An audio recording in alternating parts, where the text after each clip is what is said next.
Greetings, wrestling fans of the world. This is your host, Matt Thompson, and you are listening to the Flying Gaijin Bombcast. As with last week, my comrade in arms, our typical host, Zachary Randall, is still on extra special assignment. I have not made direct contact, but my sources tell me he has fled the country. So I wish him all the best. I wish his safe return to the good old US of A. And until then, just keep him in your thoughts. That would be much appreciated. Thanks. But while he's gone, I'm still here, much like Joaquin Phoenix, for those of you who get the reference. And we'll be discussing a couple matches from Wrestle Kingdom 10, since New Japan hasn't had any current, events in the past week. But before we get to the two matches I'll be covering with some real-time commentary, you can watch along. There was some news announced this past week, actually right around the time that I finished recording last week's episode. It was announced that there were, the cards for the three Destruction events. So they've been announced. There's the Road to Destruction events, which will be taking place September 7th, 8th, and 9th, respectively. Nothing too remarkable coming out of there. Just mostly tag matches that we're going to be building up to these Destruction shows. So, if you're really itching to get into watching some New Japan, those will be fun, but not necessarily essential viewing, as far as the forwarding of storylines and things like that are concerned. But for the Destruction events, the first one will be taking place in Hiroshima on September 15th, which is a Saturday. And I'm not going to go over the entire card, just a couple of the key matches. There will be a never openweight 6-man tag team title match. Our champions are the GOD, Tonga Loa, and Tama Tonga, as well as Taiji Ishimori, the Bullet Soldier, the Bone Soldier, rather. He's officially linked up with them as far as the divide between the Bullet Club is concerned. And they are your champions, taking on the challenging team of Ryusuke Taguchi, David Finlay, and Juice Robinson. So, it ought to be an interesting matchup. Nothing too wild, but those guys, especially Juice and Finlay, they're good friends, and it's always enjoyable to watch them team up against the Bullet Club guys, the firing squad, if you will. On that card, there's also a fun little LIJ matchup. All four of the active LIJ guys, Bushi, Sonata, Evil, and Naito, will be taking on the Suzuki-gun team of El Desperado, Takemichi Noku, Zack Sabre Jr., and Minoru Suzuki, furthering their feud, the faction feud there. We also have a 6-man match, 6-man tag. Tomoaki Hanma, making his return on the comeback trail, teaming up with Togi Makabe and Hiroshi Tanahashi against a Chaos team of Jay White, Yoshihashi, and Kazuchika Okada. A bit of dissension tease between the Chaos ranks, and it'll be interesting to see. All these three guys, Jay White, Yoshihashi, and Okada, have kind of been, veering off on their own paths. So we'll see, once they intersect again, how that's going to unfold. It'll be intriguing to watch that. And our main event for the first night back on the Big Destruction Tour is going to be an IWGP Heavyweight title match between between Kenny Omega, rather, and Tomohiro Ishii. Rematch of the tremendous matchup that took place back in the G1, and which Ishii won, setting up for this match. So it should be a tremendous rematch. I think that any New Japan fan is going to be clamoring for that one, and really looking forward to that. So that is night 1 on September 15th, and let's pull up the schedule. So night 2 of Destruction is going to be Monday night, September 17th, in Beppu, I suppose is how that's pronounced. So that's also 6 p.m. start times for each of these shows in Japan time, which I believe they're 13 hours ahead of of me in the Eastern time zone in the U.S. So it'll be 5 a.m. Eastern time zone, 4 a.m. Central, 3 a.m. Mountain, 2 a.m. West Coast if you're in the North American markets. So if you're really itching and you want to wake up late night, early morning to watch these shows, more power to you. You're a real diehard fan in that case.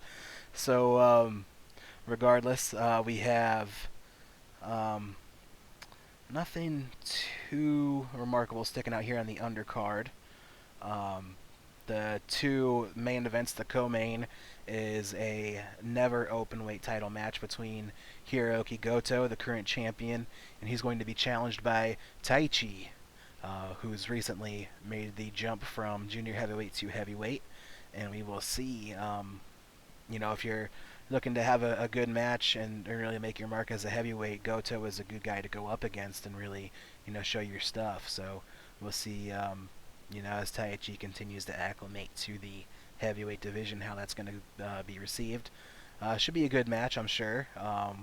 You know, Taichi is one for the chicanery, so we'll see how that plays into the match as well.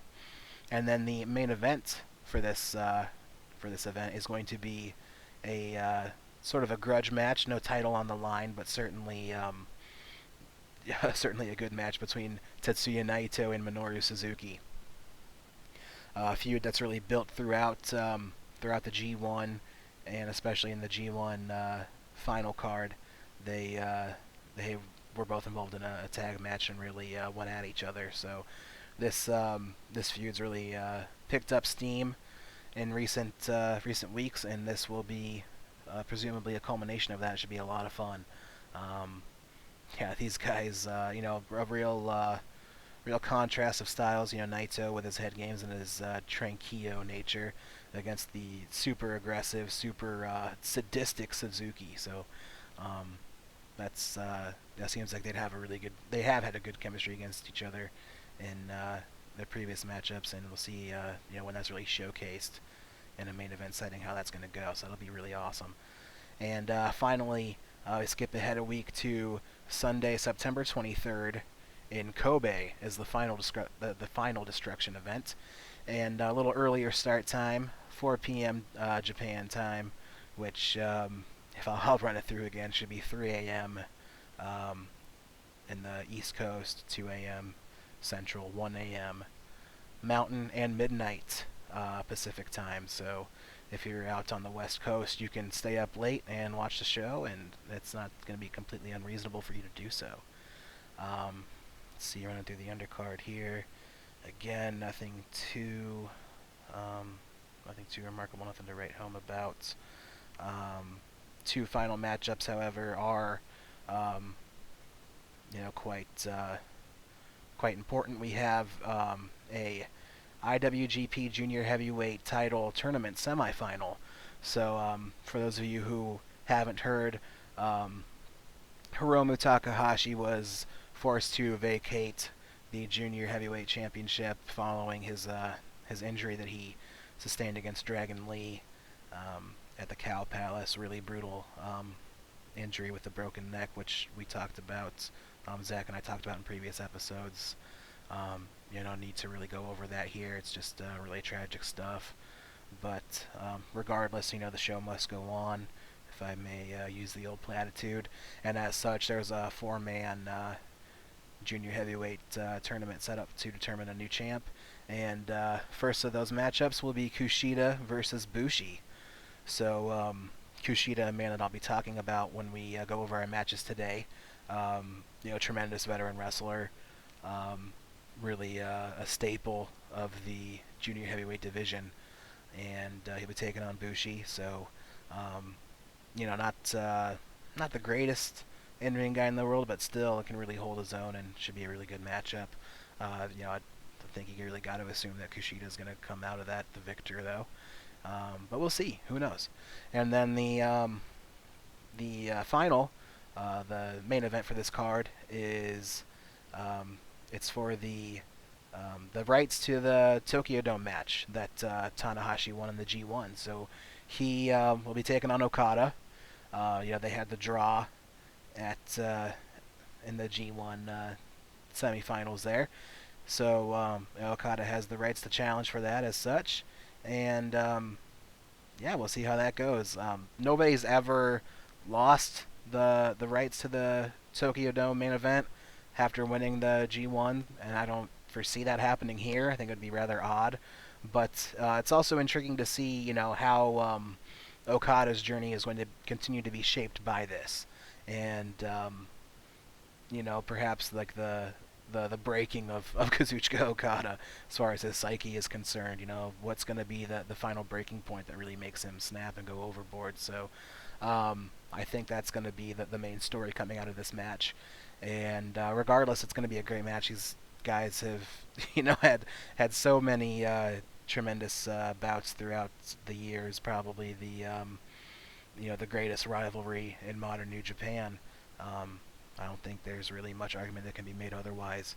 So, yeah, we'll be having another chapter in that feud here on the final night of Destruction. So it should be a lot of fun.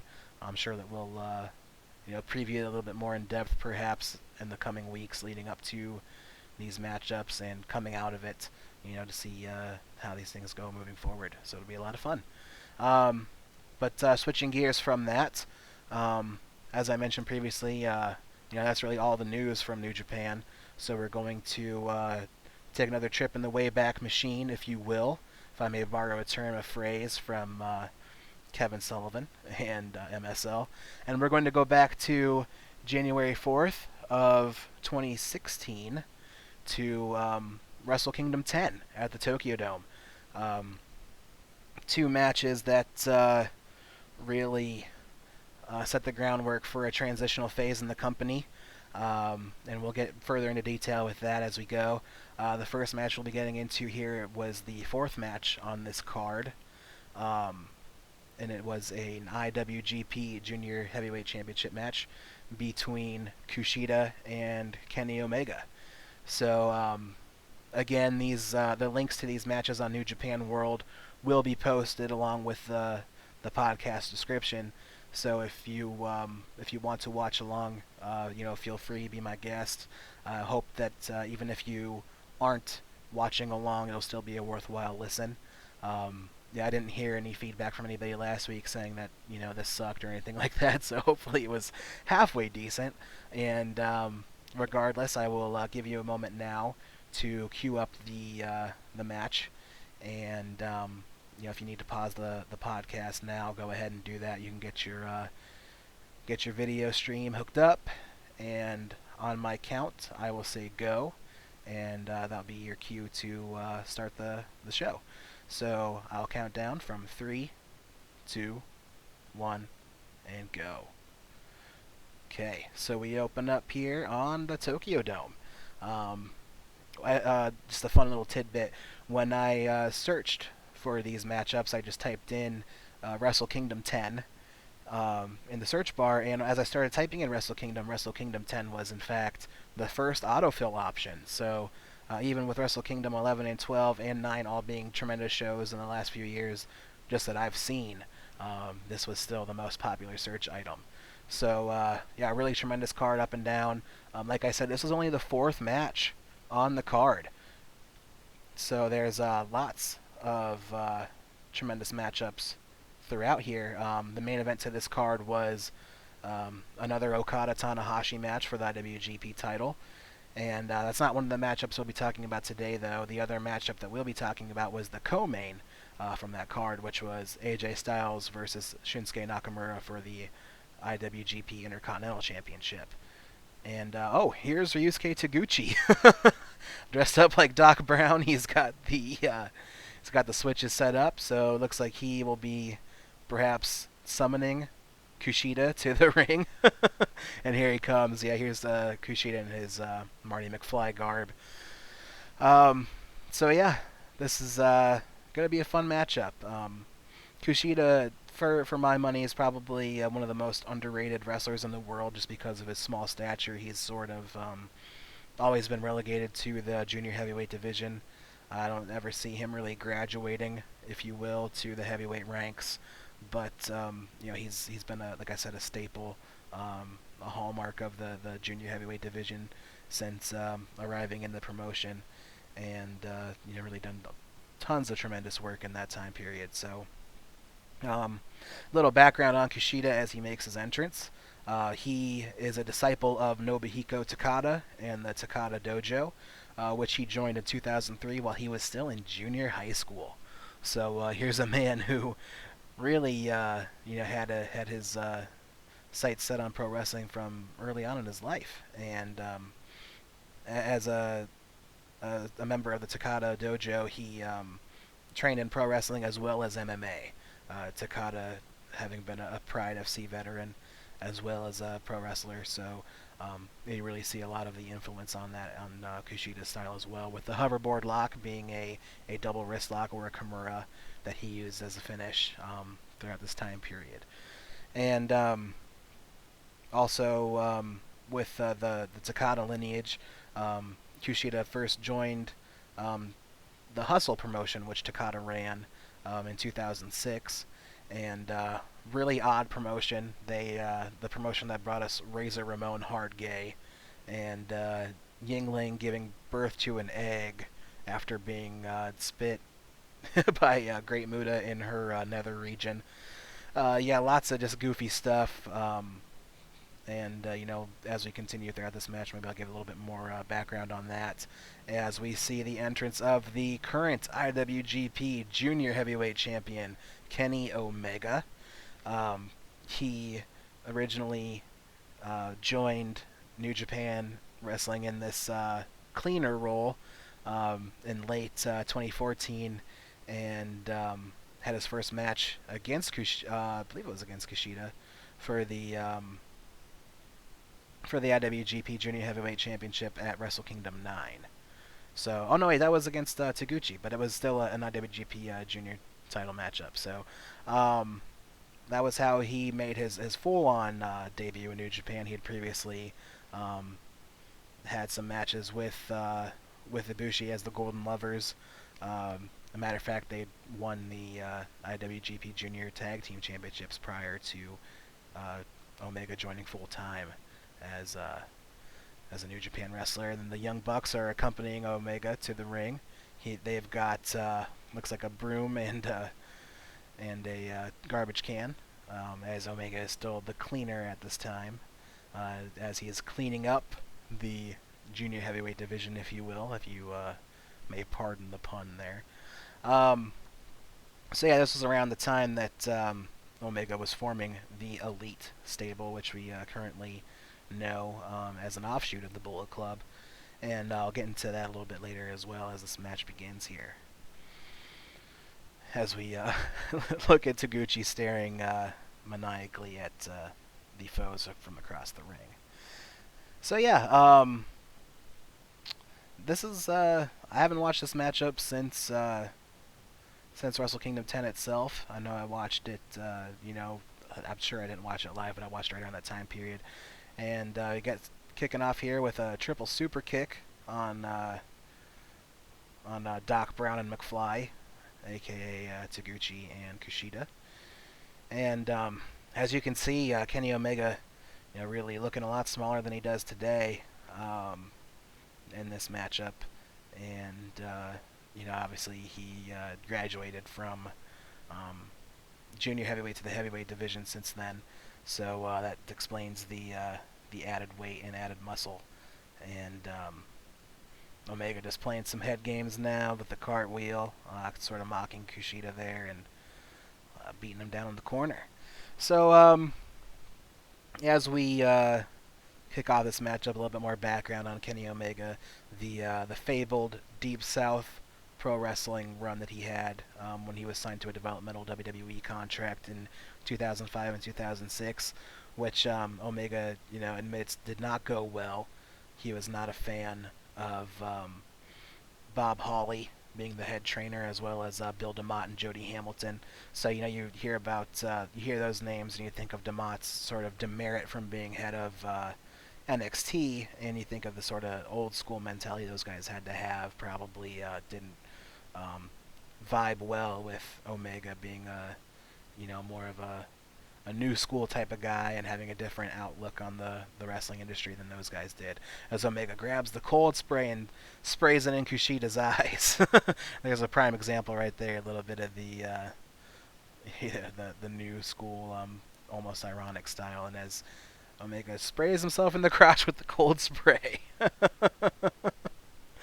All right, there we go.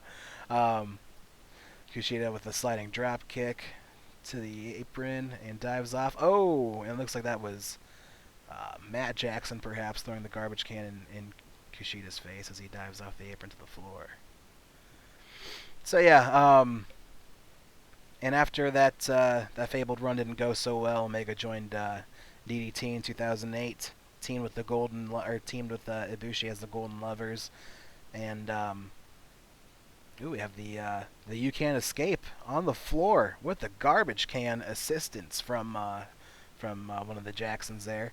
That was pretty nifty. I remember some of these spots pretty well. Um, Now that it's coming back to me, yeah, Omega jumps up onto the guardrail, grabs the garbage can, and does the moonsault off onto Kushida. Ref giving a lot of leeway here as far as these shenanigans are concerned. So yeah, the Golden Lovers, like I mentioned, as well as the match with the 9-year-old girl in 2011, which I did not know this, but garnered Kenny Omega with several death threats.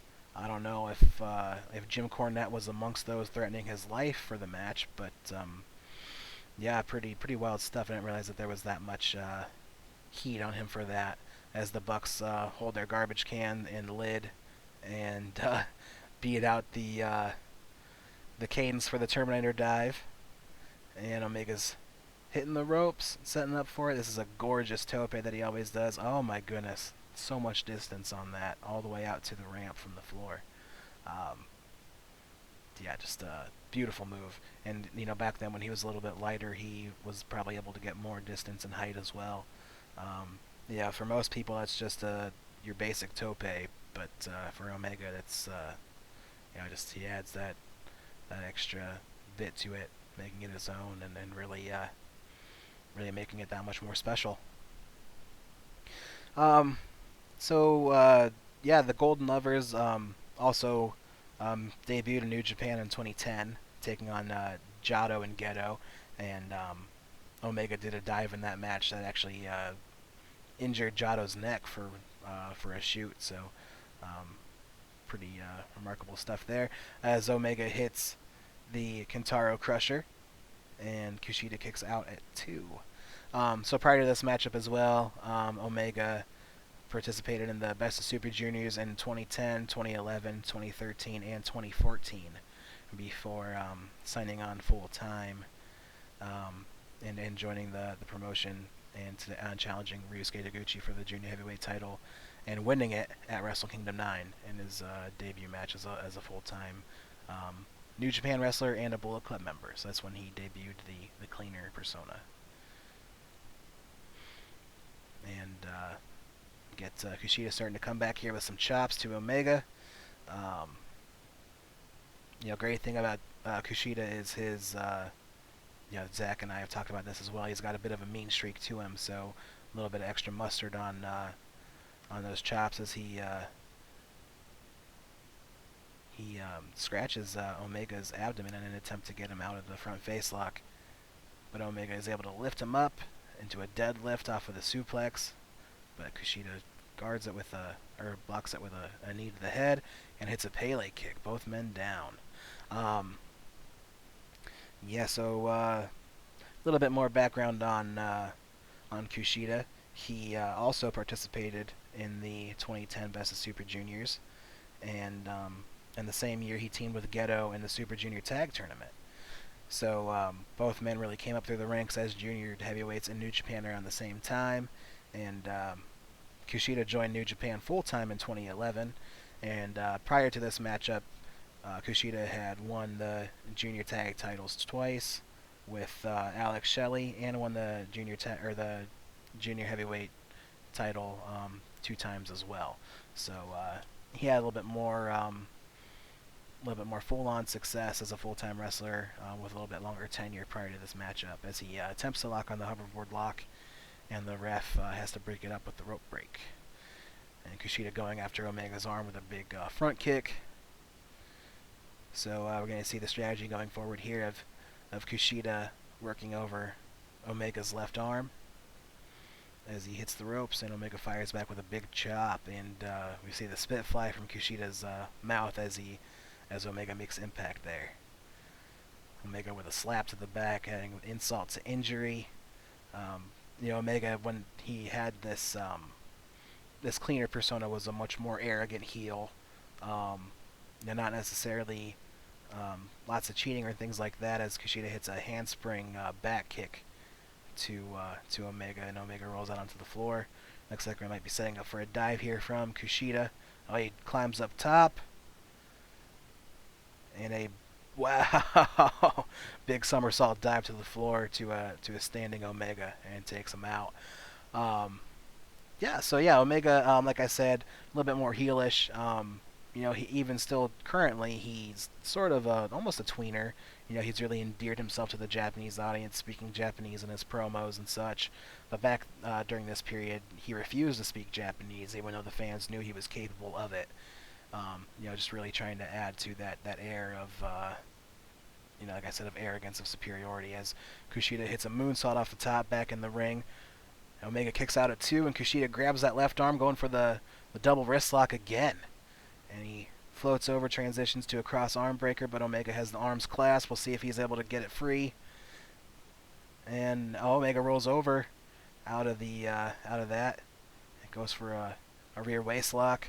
Ooh, nasty German suplex.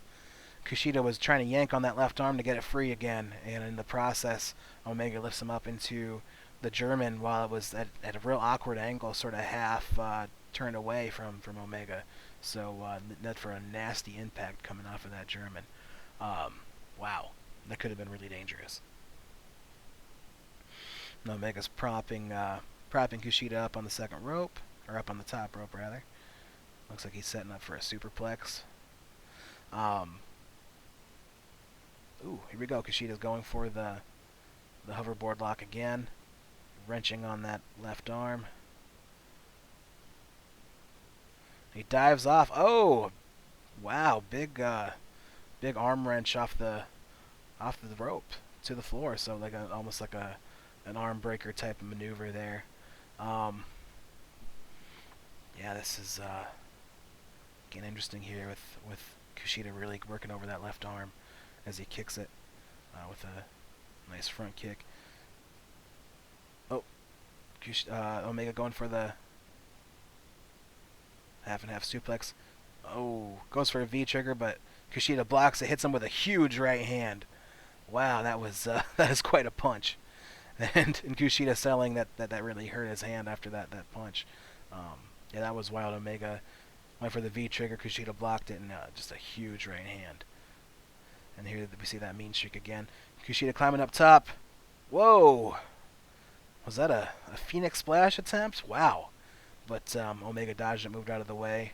And a fun little tidbit, just watching this match, you see David Finlay at ringside as a young boy. Not the long-bearded, long-haired Finlay that we know today, but much more clean-cut looking version as he watches this match from the sidelines. I'm sure he's taking mental notes on on this tremendous match. So both men are back on their feet. They're trading blows. Kushida's really kicking that left arm with some nice round kicks. Really working over that left arm, so we'll see how the strategy pays out for him here moving forward. Kushida with the handspring goes for the back elbow, but Omega catches him into the electric chair. Are you going to see the one-winged angel? No. Kreutz Wrath. The deadlift out of that into the German suplex, and Kushida kicks out and immediately locks in the hoverboard lock. Okay. We'll see. Omega looks like he's got his arm back in the natural position, maybe clasping the hands together as he's desperately reaching for Nick Jackson, I believe that is. Yeah. Nick's got a hold of his wrist. The referee is stepping in to intervene. We'll see how this plays out here. Yeah, the ref is trying to get Nick to vacate. Matt's yanking on Nick's on Nick's ankles, trying to get Omega to the ropes. Here comes Taguchi, and he grabs the trash can and beats on the Jacksons. Nice little fun bit here. I'm glad that that doesn't really have too much bearing on the finish of the match here. As Omega lifts up Kushida, he's got him for the one wing angel setup, but Kushida gets free. Discus forearm, and a V trigger. Omega fires back with the V trigger, and Kushida crumbles to the mat. He is really not looking too good here. Absolutely crumbled like a KO shot. Wow, that's pretty brutal. And Omega, one arm pickup into a sit out power bomb. A one arm sit out power bomb from Omega, and Kushida somehow manages to kick out. Yeah, so even as a junior heavyweight, Omega displaying a lot of power, a lot of strength here. Really, wow, really remarkable stuff. As we got a shot of the IWGP Junior Heavyweight Championship, that tiny little miniature kid's belt. Just because the guys are a little bit smaller doesn't mean that the title has to be a third of the size, right? As Omega hits another huge V trigger, Kushida crumples into a heap on the mat, and Omega setting up Kushida against the ropes here for a third V trigger. Good lord! All right, it looks like he's setting up for the one-winged angel. And oh no, Kushida rolls through on the impact. 1, 2. What? No, is that 3? The ref counted it. Wow. So the one wing angel attempt into a victory roll of sorts, and it looks like Omega's shoulder may have been up, but if it was, apparently the ref did not see it, as he counts to 3, and Kushida wins the IWGP Junior Heavyweight Championship back via pinfall here. Yeah, that was not necessarily the greatest looking roll up in the world, but hell of a match leading up to it. I'm surprised that with all that work on the left arm that Kushida didn't win via the hoverboard lock, but regardless, still a really good matchup, and Kushida shining up that title as it's being handed to him. And you could see Kenny Omega and the Young Bucks leaving in defeat after the matchup here. They're really upset, really pissed off about the outcome here. As man, I really thought that Omega was going to win that match after all that. 3 brutal V triggers right in a row. Figured that would have been enough to incapacitate Kushida for the one-winged angel, but alas, Kushida pulls it out. So we get a little bit of a celebration here. I'm sure we'll get to see Doc Taguchi, Doc Brown, if you will, celebrate with him as well. Yep, here he is with the with the remote control on the outside. We get some fans in the crowd. A fan with looks like a knitted Kushida scarf, homemade. Really nice craftsmanship there. Yeah, so let's see if there's anything else relevant to. I think I went over all my notes as well throughout the match. Yeah, that pretty much covers it. So we get to see Taguchi and Kushida celebrate together. Kushida, the more serious of the two, of course, with this pairing, but Taguchi being wacky as ever with the big white-haired wig as Doc Brown. It was really good that he was able to neutralize the Bullet Club contingent there. You never want to see a match between two awesome guys like this end in chicanery. So it's a good thing that the match had a clean finish and Kushida came out on top. So yeah, really awesome stuff. As we finish up here. So yeah, the reason I picked that match was now that Omega is the heavyweight champion, just wanted to see how he got there. So watch a junior heavyweight Kenny Omega match, and see how he's evolved since then. Um, still doing a lot of the same moves, but the subtle ways in which the cleaner character has evolved into the best bout machine as he's made the transition to heavyweight from junior heavyweight. So I'll give you guys, guys and gals, ladies and gentlemen, a minute to now go ahead and queue up our next match, which should also have a link to the New Japan World, stream. And this is going to be AJ Styles versus Shinsuke Nakamura for the IWGP Intercontinental title. Same event, Wrestle Kingdom 10. And you can go ahead and pause the podcast now if you need to queue that up. And I will count us in. On go, we will start the feed in 3, 2, 1, go. Okay. The match is not even once until now, is what the caption reads as we come into the opening video package here. And we have a clip from, I think this is maybe King of Pro Wrestling, November 7th of 2015. And Styles challenging Nakamura for the Intercontinental Championship. AJ Styles, what else can be said about him? He's been around for such a long time, and long-time TNA veteran. Started there, and I think when the promotion started, more or less in 2002, he'd been there since the inception of the promotion, and this is really his first foray into a major promotion outside of that, other than some Ring of Honor matches, tremendous rivalries with the likes of Samoa Joe, and this is really a point of pride here to prove himself that he can work outside of that TNA environment. People weren't really sure leading into this run, how he was going to go, how he was going to fare, and I think that he really exceeded, if not at least meeting most people's expectations. So this is as the story goes, this is his final match in this New Japan run.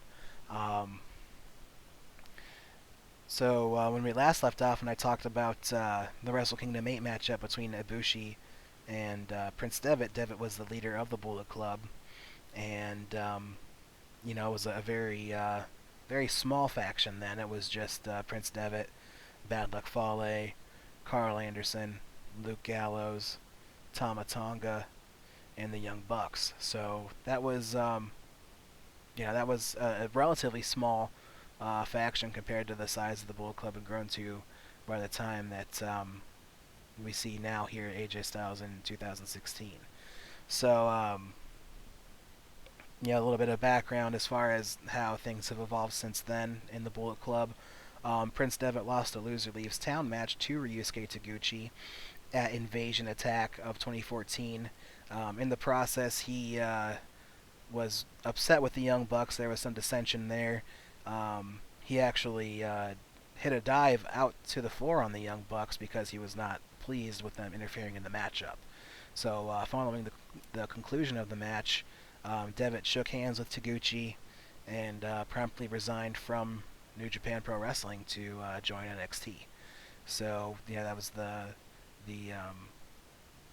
smooth conclusion to him, leaving the Bullet Club and going out. So once he's gone, he steps out, and steps AJ Styles. And at the same show, Invasion Attack of 2014, Styles ran in and attacked Kazuchika Okada and challenged him for the IWGP Heavyweight Championship.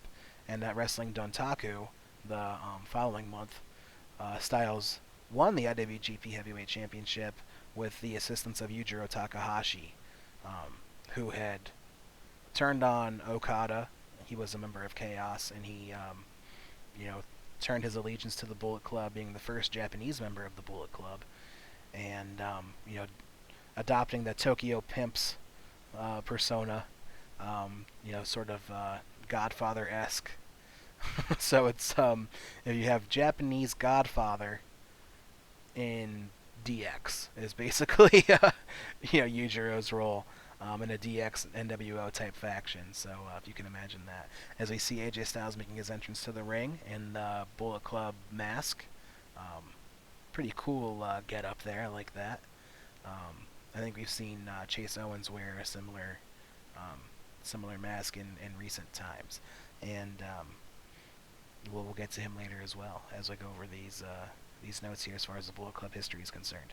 So as I'd previously mentioned, Omega joined and beat Taguchi for the Junior Heavyweight Championship at Wrestle Kingdom 9. Donning the cleaner persona, proclaiming to clean out the Junior Heavyweight division. And we also have Cody Hall and Chase Owens joining the Bullet Club in 2015. So by this time, the ranks have grown quite a bit, and we'll talk about, as this match goes on, how things continue to evolve following Wrestle Kingdom 10, as AJ Styles and Carl Anderson and Doc Gallows all exit New Japan following this show to join WWE. So while AJ Styles is still making his entrance, we can go over that as well. So the following night, following this show, this Wrestle Kingdom 10 show, there was the New Year Dash at Korakuen Hall, as they traditionally do every year, and Styles was jumped by the Bullet Club and sort of beaten out, almost gang style. And to take his place, Kenny Omega takes the lead of the Bullet Club, proclaims that he's going to join the heavyweight division, and subsequently he beats Tanahashi for the vacant Intercontinental title. And why is the Intercontinental title vacant? Because Shinsuke Nakamura also leaves New Japan Pro Wrestling following this matchup, following Wrestle Kingdom 10, to join NXT. And, he had the tremendous matchup with Sami Zayn, WrestleMania weekend of 2016.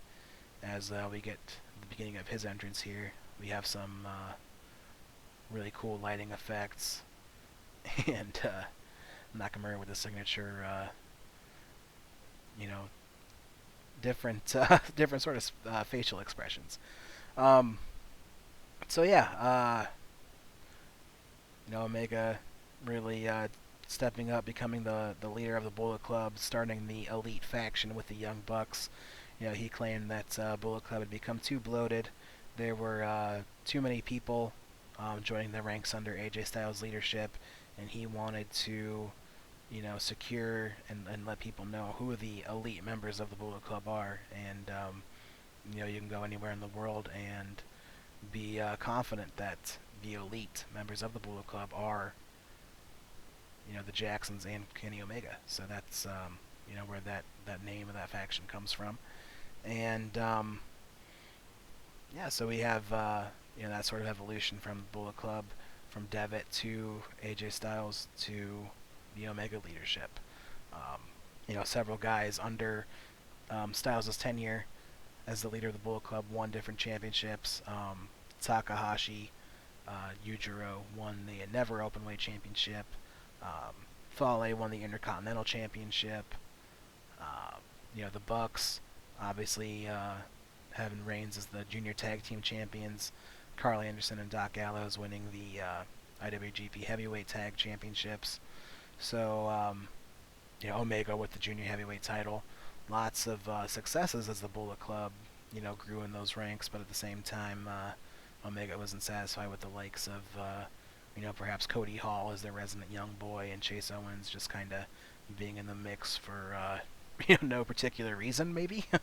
So, that's where the elite comes from. And we have Nakamura and Styles making their entrances here.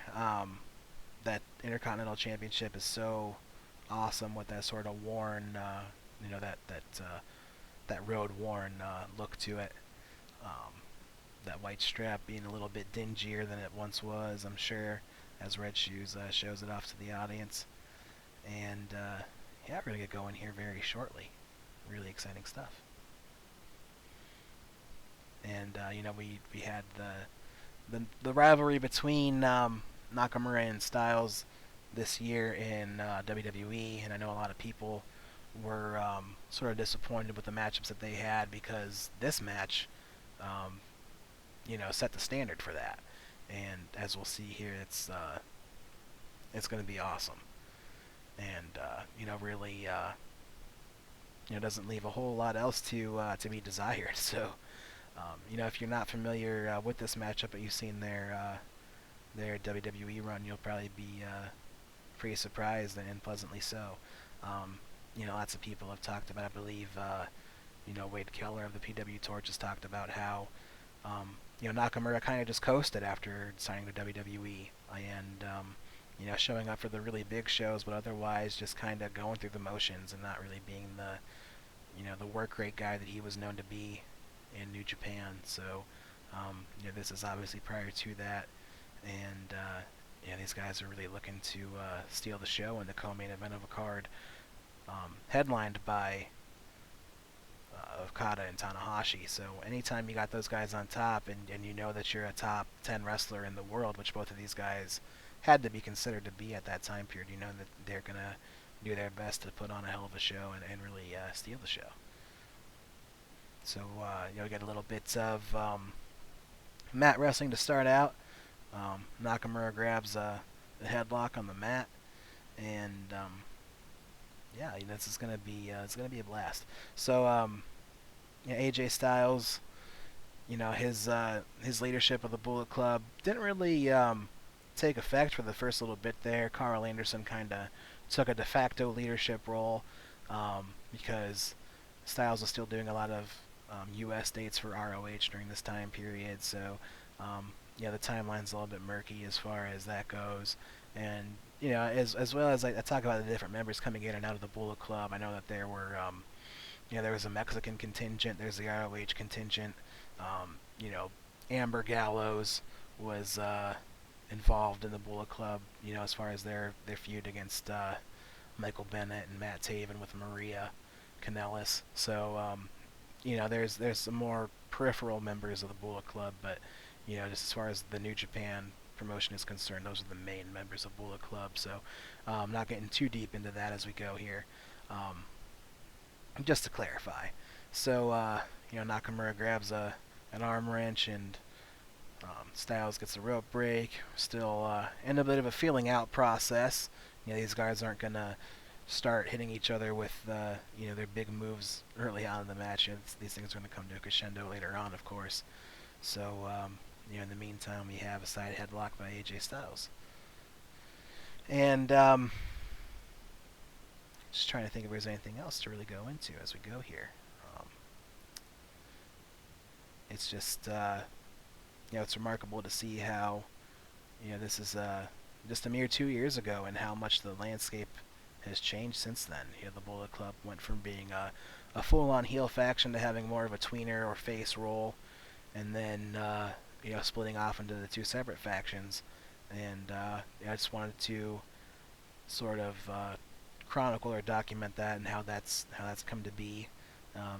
As it's probably still one of the most popular and important factions in wrestling. With the hot topic merchandise, and if you watch WWE television, there's always plenty of fans in the crowd wearing Bullet Club merchandise, and it's really taken on this huge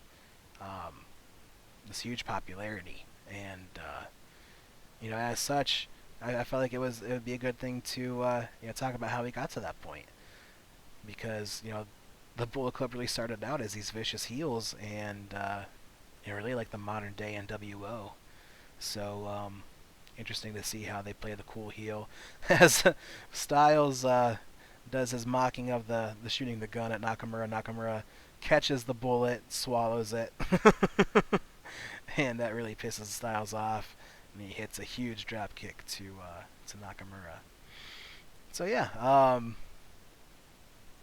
it's interesting to see. AJ Styles really didn't want to come off as the full-on leader of the Bullet Club, because these guys are more of a heelish faction, more of a rogue,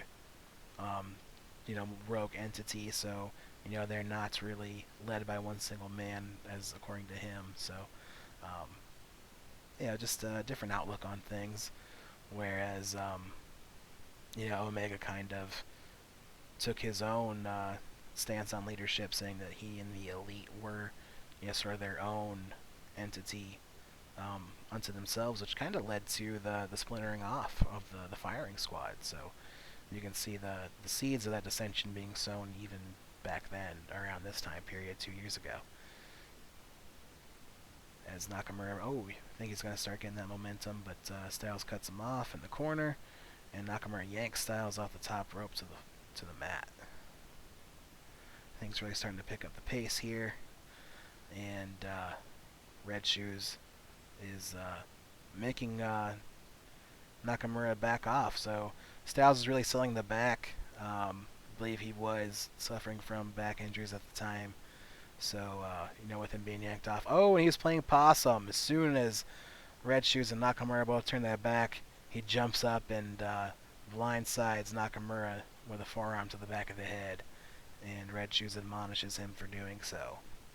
That dirty trickster, AJ Styles, back at it again. And he sets up Nakamura in the corner with a vicious chop. And, what else can be said about AJ Styles? He's been around for forever. It's documented that he had some matches in the very late going of WCW. And, he, ever since then, has been considered one of the best. He, like I said, really carried the TNA promotion pretty much from their inception. And had some tremendous matchups in ROH. And he locks in a Muda lock on Nakamura. Wow, never seen him do that before, I don't think. And I don't recall him doing that in this match. That's impressive. And, he's feuded with the likes of, like I said, Samoa Joe, Kurt Angle. He even he even carried Abyss to good matches when they feuded with each other. So, it's remarkable what this guy can do as they trade strikes, and Styles drops Nakamura with a vicious forearm. Nakamura checking his teeth to make sure that they're all still there. And Styles setting up big forearm, running forearm into the corner, almost a Stinger Splash esque move there. Just that explosive athleticism.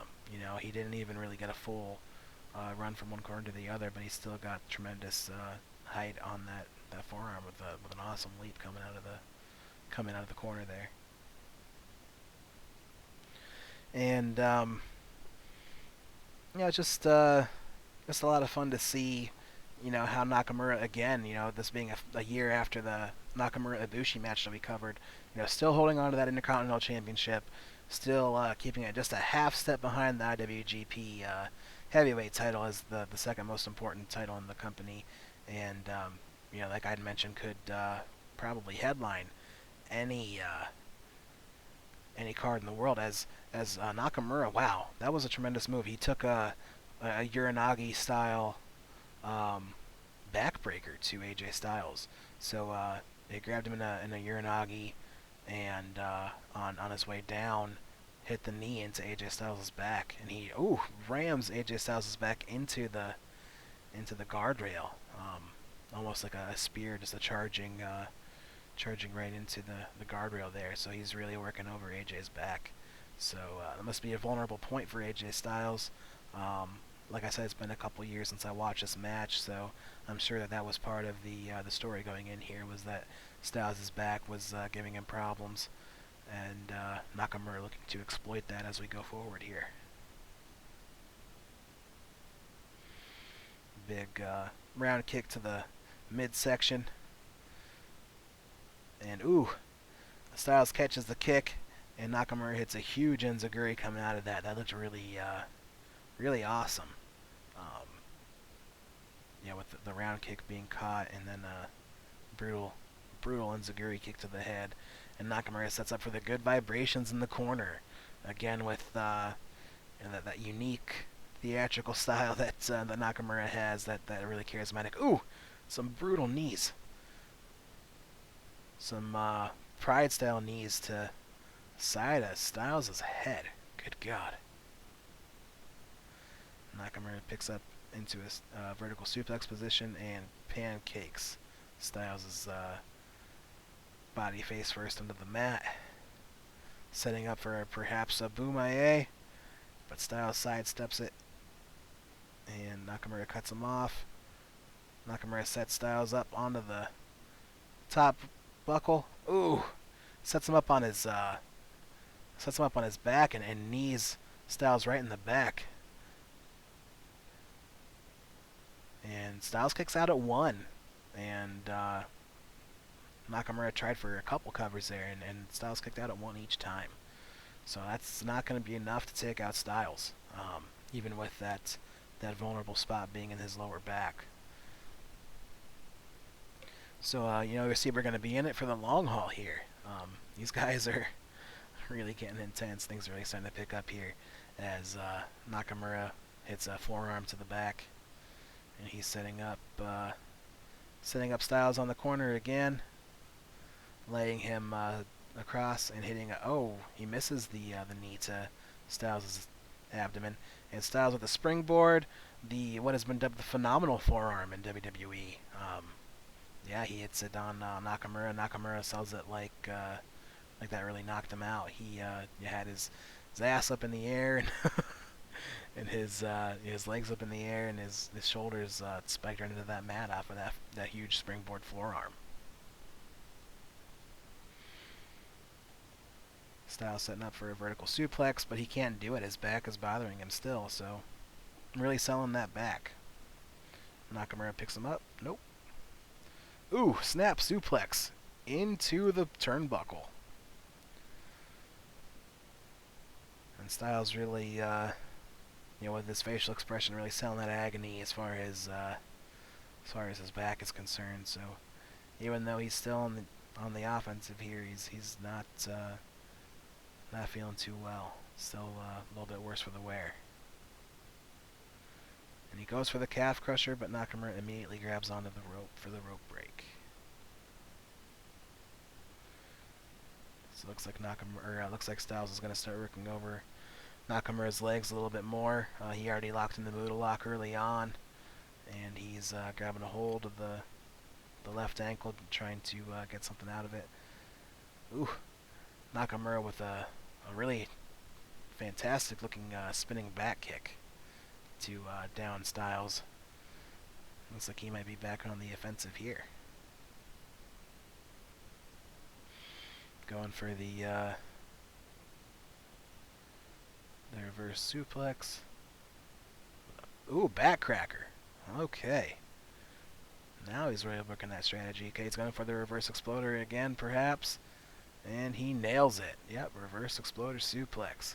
And Styles is really looking in a bad way here. We'll see if he's able to continue here, but looks like Nakamura's getting ready for a Bumaye, so we'll see if this is going to be the end of the match. Yep, Nakamura signaling for the Bumaye coming up. Styles sidesteps it, dodges out of the way, and he is able to roll through and knock in the calf killer. All right. Now Nakamura is in a really vulnerable position. We'll see if this is able to finish it off. Styles has won matches with this hold, so this is nothing to be trifled with. And Nakamura looks like he's in some really brutal pain here. So red shoes on point as always, making sure that Nakamura is able to continue. Nakamura rolls over onto his back. Ooh, grabs a hold of the arm for a cross arm breaker. Doesn't have it all the way locked in. Styles clasps the hands together.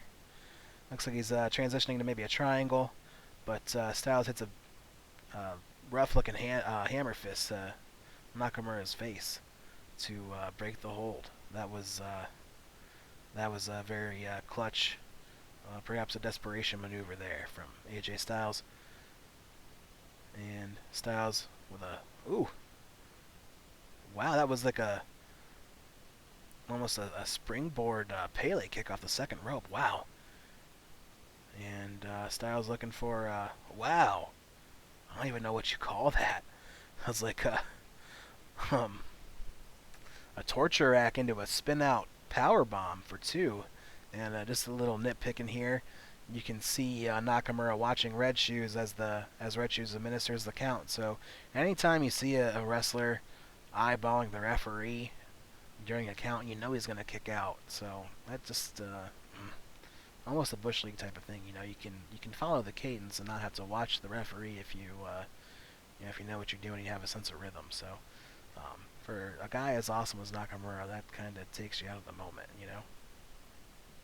But either way, that was an awesome move by Styles. I don't know the last time I've ever seen that. Torture rack, spin out, power bomb. Ooh. Styles narrowly missed or narrowly escaped a Boomaye. There was a roll through on a sunset flip, and Nakamura went for the Boomaye. Oh, Boomaye off the second rope, and that just leveled Styles. Holy shit. Man, these guys really with these mad scrambles, it's hard to keep up with the action and call it as it goes. That was tremendous. I was getting a replay of it. Man, yeah, that just absolutely decked him. With the knee all the way to the shin bone, all the way across Styles' chin and his chest. That was a hell of a blow. And both men are down. We'll see. This has been a brutal matchup between these two as they trade some forearms here. Both men yet to get up all the way, but they're both still going at each other full force with whatever they have remaining in their gas tanks. Looks like both men are really hitting these stiff shots. They're both staggering each other with these forearms as they pick up the pace here with the intensity going back and forth.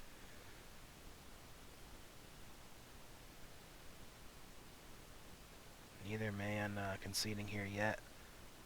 Styles ducks a forearm. Ooh.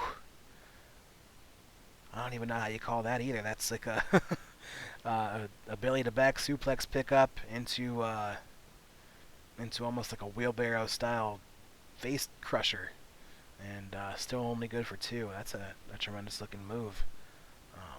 It just reminds you of the stuff that Styles pulls out in these big time matchups. You might not see it in a TV match on any given night, but when you have this level of of magnitude to a match like a Wrestle Kingdom, he's gonna pull out all the stops and really hit you with some novel looking stuff. That was amazing. Styles with a rush combo with a spinning back fist. Nakamura firing back with some strikes. Styles dodges an axe kick and hits a Pele kick, and Nakamura fires right back with a Boomaye.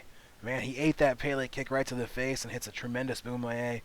Goes for a cover, and Styles kicks out. Nakamura, not grabbing hold of the leg, kind of a lackadaisical cover, and that's what allows Styles to kick out at 2. Man, that really came out of nowhere. I mean, those guys were both throwing kill shots back and forth, and Nakamura just like I said, he eats a Pele kick and just goes right into the Boomaye. Damn. Nakamura looking for a landslide, but Styles counters it into a crucifix. Nakamura kicks out at 2. Ooh! Nakamura charging, looking presumably for a Boomaye, and Styles hits a knee from a standing position of his own and just levels Nakamura. Styles going up top. We're going to see what he's going to do here from the top rope. Going for a 450, and he hits it. Damn. 1, 2, and Nakamura kicks out at the very last possible second. Wow, that was a very close count. Man. Yeah, that was a hell of a 450. You don't really see that every day from him either. So, it just reminds you of the amount of athleticism that Styles possesses. That was crazy. And Styles is like, holy shit, was that wasn't 3? Like, what's it gonna take to take this guy out? So, you gotta presume that the Styles Clash is gonna, be coming up here. So we'll see if he's able to get it as he, lumbers over to a downed Nakamura. Looks like he's setting up for maybe a Bloody Sunday of the half hatch set up here for the suplex. And Nakamura's fighting out of it. They're hand fighting over it here. Spinning back fist from AJ. Nakamura catches a strike into a rolling flying armbar. Man, that was gorgeous.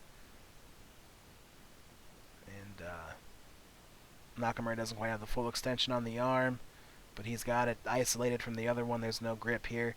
Nakamura grabbing a hold of Styles' leg as well, maybe going for a combination heel hook. And that wasn't wise as Styles was able to clasp the hands together while Nakamura's preoccupied going for the leg. But Nakamura transitions it into a triangle choke.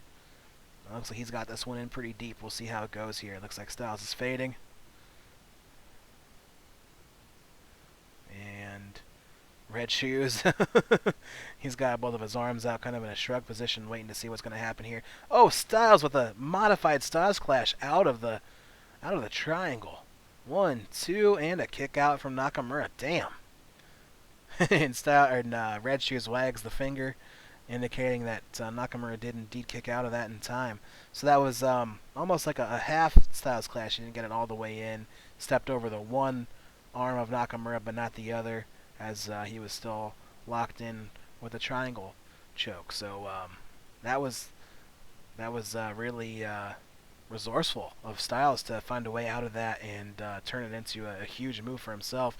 Styles with a Bloody Sunday. The guy really got a snap on that, man. That was awesome, the way that he picked Nakamura up and slammed him back down with the Bloody Sunday. I've never really seen it executed quite like that. That was gorgeous.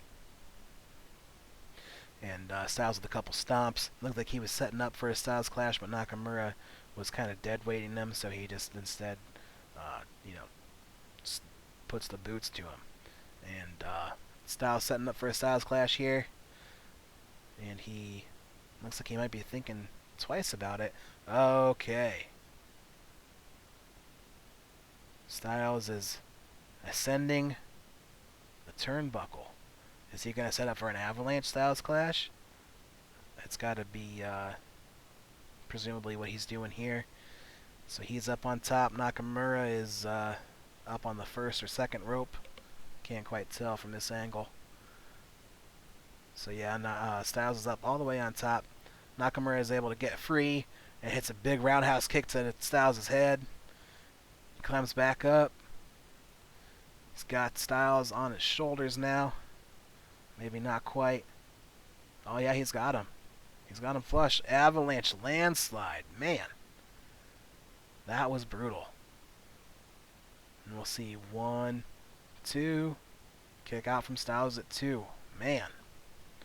I mean, what is it going to take? These guys are both showing so much resiliency here. Man. You've kind of got to assume that it's going to be one of the signature moves that wins this match, but like the last match we just watched with Kushida and Kenny Omega, it was just a simple victory roll that won Kushida the Junior Heavyweight Championship back. So it could end at any moment. You can't count either of these guys out, but they both have a lot of different tricks in their arsenal that can win this match. And Nakamura hits a boom-a to the back of Styles' head. Man. And Styles looks like he might be concussed from that. I mean, he may or may not actually be, but as far as the sell job is concerned, he looks like he is out of it. And Nakamura electing not to go for a cover. Looks like he's going to go for another boom-a, and he levels Styles. Man, Styles just like crumpled into a heap, like rolled right over himself in half, and Nakamura picks up the 3 count for the victory. Wow. Yeah, that was a match that down the stretch that really picked up steam and really turned into an all-out brawl. That was awesome. That was a war. And Nakamura again successfully defends that Intercontinental Championship. Like I talked about last week, really making that championship his own. Um, really making it the hallmark. That's is that Jay White attending to Styles there. We got some. That's another fun thing. You watch these matches from a couple of years ago. You see that the young boys are, now in the mix. So just a couple short years ago, 2.5 years ago, this match took place, and a guy who was in the red jumpsuit as a young boy is now fully fully integrated into the in the mix as a main eventer. There's Juice Robinson too.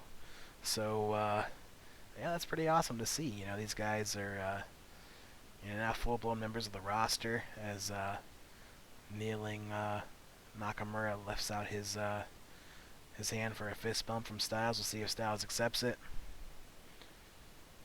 And he does, yeah. That's pretty awesome. These guys put on a hell of a match. They should both be really proud of themselves and show that respect for each other, because that was tremendous. That was absolutely amazing. And as we come to a close here, Nakamura gets the title from Red Shoes. Yeah, this really defined Nakamura as something different. Um, Tanahashi and Okada fought over and over again for that IWGP Heavyweight Championship. Meanwhile, Nakamura knows that he doesn't really need that title to make himself known as one of the best around, one of the top wrestlers in the whole world. And instead, he decided to carve his own niche as the Intercontinental Champion, as Jay White and David Finlay carry AJ Styles to the back. Surprisingly enough, no other Bullet Club guys out there with Styles, so that sort of foreshadows Styles being kicked out of the Bullet Club the following night. So yeah, that's a good little bit of storytelling, as far as that's concerned, to know that what's to come here, now with hindsight, as it were. So Nakamura celebrates in the ring, and he's leaving with that title. Man, that is an awesome looking belt. All joking aside about the junior heavyweight title, all the belts, all the IWGP championships are really really tremendous looking titles in their own right. So as Nakamura slaps some fives to some fans, and it looks like we are just about done with this one, folks. So yeah, that's Wrestle Kingdom 10. Couple matches from that card. Like I said, wanted to talk about the evolution of the Bullet Club, and just go into how that's changed from where it started to where it is now, as well as just seeing how the wrestlers themselves have changed. Guys who have gone on to the the WWE, and guys who have gone on to success in the heavyweight division in Kenny Omega, and yeah, just the humble beginnings, as it were, of the Kenny Omega character, and now he's the IWGP Heavyweight Champ. Yeah, just really awesome stuff. He's really climbed the top of the New Japan world, if you will. So yeah, I suppose that about does it. Yeah, my voice is hoarse. I gotta eat some dinner, gonna catch up on some UFC, and thank you all for talking with me. The pertinence will be posted on the podcast description as well. But I'll leave you with those as well. FG Bombcast is our Twitter handle, at FG Bombcast. FlyingGaijinBombcast.com is where you can find our archives. We also have the Facebook page, facebook.com/flying.gaijin.bombcast.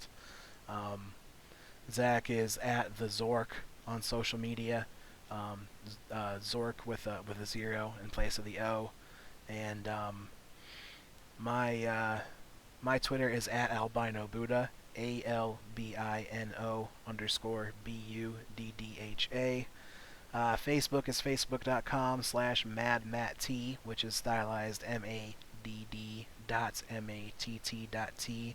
Surely start reading that in the double J voice, but I'll pass on that for now.